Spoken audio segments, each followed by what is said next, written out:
Bdiet ħidma konġunta bejn l-Awtorità tad-Djar u l-Aġenzija Identity Malta sabiex jiġi simplifikat il-proċess biex residenti barranin f'Malta li qegħdin jikru proprjetajiet f'pajjiżna ikollhom titlu validu ta' residenza maħruġ fl-iqsar perjodu possibbli.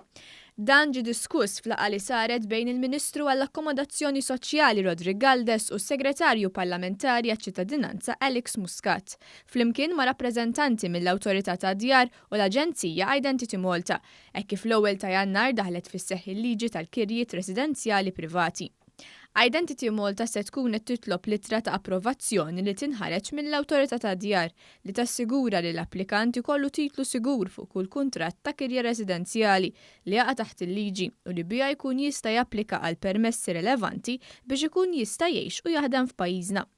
Il-Ministru għall-Akkomodazzjoni Soċjali Rodri Galdes fakkar fl-ewwel pass li sar meta ngħata s-serħan il-moħħ lil diversi inkwilini kemm Maltin kif ukoll barranin. Finalment irdu nifhmu li ħafna mill-barranin li jiġu jaħdmu f'pajjiżna jew kollhom bżonn għal perjodu partikolari li jgħixu f'dan il-pajjiż irdu jingħataw is-servizz biex finalment ukoll kollhom ukoll l-impenn tagħhom sabiex isibu id-dar mixtieqa.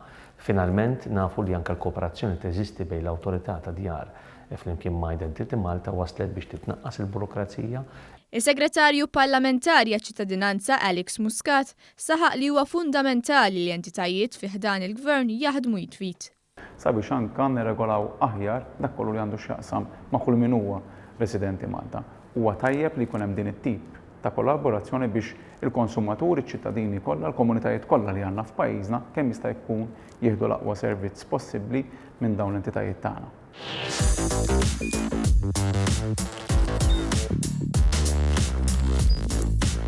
Idħol fuq one.com.mt u hemmhekk tista' tara l-programmi kollha li jxandru fuq One permezz ta' One Play.